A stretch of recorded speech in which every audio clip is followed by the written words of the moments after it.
Hello and welcome to another Balance Your Productivity live session. And thank you for watching and welcome, and do feel free to share this if you find any of the information useful, or post a comment below. If you're listening in live, then feel free to ask a question and I will answer it either live or in the comments later.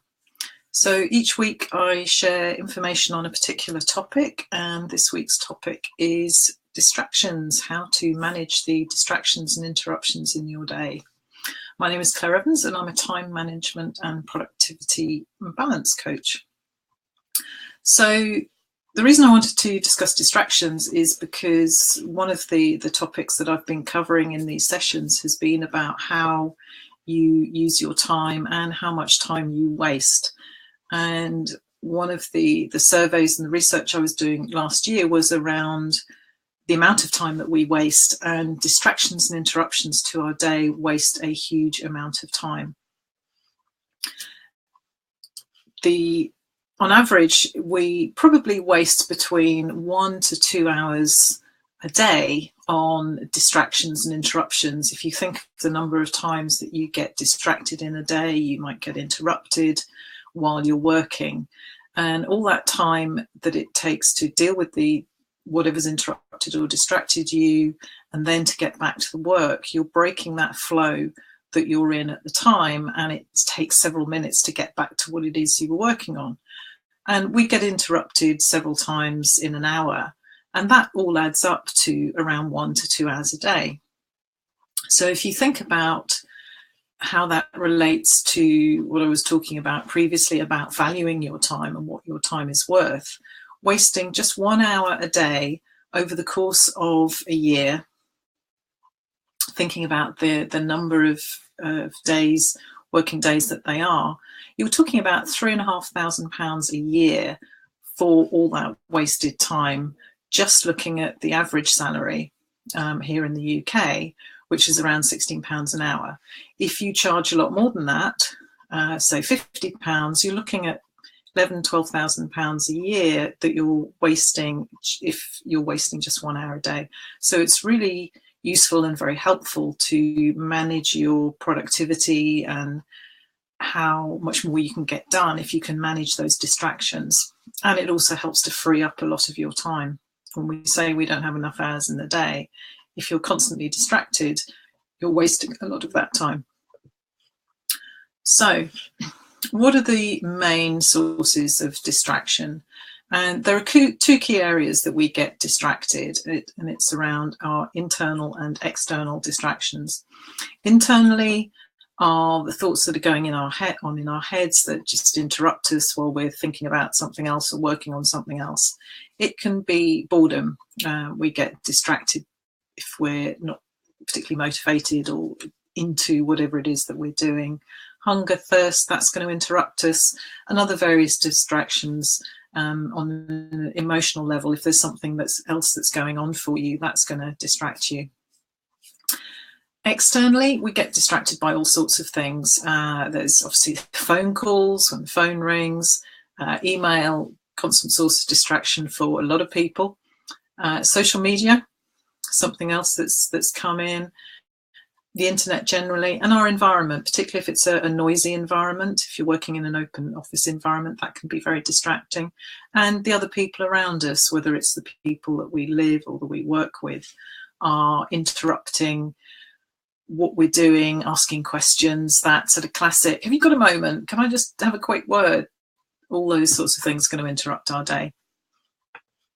And having a look at what distracts you and where you get distracted on a regular basis, you can then become more aware of them and work out how you can reduce them. So if we look at email being one of the key distractions, there's a huge majority of people, it's around sort of 59–60% of people who will actually look at their email as it arrives. Those little alarms going off, the little icon popping up at the bottom of your screen, that's a great source of distraction. And emails are rarely so urgent or that important that they need to be dealt with there and then. So you can manage that distraction by switching off those email alerts and the little pop-ups or the noises when an email comes in, and you decide and you schedule in when you're going to look at and deal with those emails. So just doing that one simple thing can make a huge difference to the number of distractions that you get. Phone calls, that might seem fairly obvious, but you don't have to answer the phone when it rings.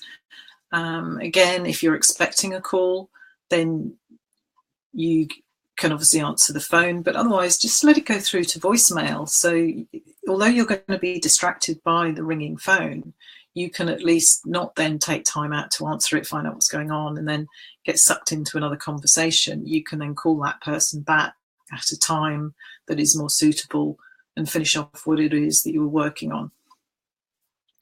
If you work in an office environment, you can always arrange for your calls to be diverted through to somebody else, either in a different department or someone else within the office to pick them up. And think about that. You can also share that around. So if people are really busy and don't want to be distracted, you can take phone calls for them and share it out, and they can take phone calls for you. That is something that you can think about and see how that might work in your environment. People, often great source of both distractions and interruptions. So thinking about when you do get interrupted by somebody, to decide whether this source of interruption is actually something that you need to deal with there and then, or are you able to say, actually, I'm really busy at the moment, or I'm in the middle of something, can I come and talk to you later, tomorrow? Can you let me know what it is that we need to talk about? Can we schedule a meeting? So again, you're looking at how you're deciding what you do with your time rather than having somebody else impose what they want on your time and distracting you, pulling you away from what you need to be working on. The general environment, that again can be a source of distraction, particularly open office environments where a lot of people will live and work these days. Even working from home, you have a lot of environmental distractions, other people around, neighbours, noise going on. So think about finding somewhere else to work. Can you go and book a meeting room? Used to be one of my favourite tips when I was working in the corporate environment, to actually go and book a meeting room on a different floor and go and work in there for a couple of hours. Then you're not going to be distracted or interrupted by people passing by your desk just wanting to ask you something quickly, which never is that quick, and you can just get a chunk of work done in that time and then go back, and you're far more productive if you can work in that focused way, particularly if you've got something that you really need. You don't need those interruptions, so remove yourself from that distraction. Similarly, if you work from home and you're finding it distracting because you've got other things going on around you, go and work in local coffee shop. Different noises, different distractions, but sometimes having that change of scenery can really help with the focus, and you'll actually be less distracted because you're outside of your normal environment. And think about how much time you are spending on emails and phone calls, and it can be quite useful sometimes to just make a note as you go through your day of the number of times you get distracted, and you might find that actually it's more than you think, or you start to understand the impact that it has. What is the source of the distraction? How many times does it happen within an hour? And how much time do you then spend dealing with the distraction or that interruption before you then get back to what you were working on? And something that is quite useful to ask yourself is to say, what is the best use of my time right now? What is it that I need to be doing at this moment? Is it dealing with this distraction or this interruption that's just come in? And sometimes, urgent things do happen and you need to deal with them. Or is this something that you can deal with at a later date? So you can decide when you're going to deal with it, what needs to be done, and then put a time in to deal with it rather than reacting. The more reactive you are to everything that's coming in, whether it is those emails, those phone calls, different pieces of work, urgent things coming in, the less in control you are of your time and the choices that you make with that time. So if you manage your distractions better and you're more aware of them, then you're going to be more productive with the time that you have available.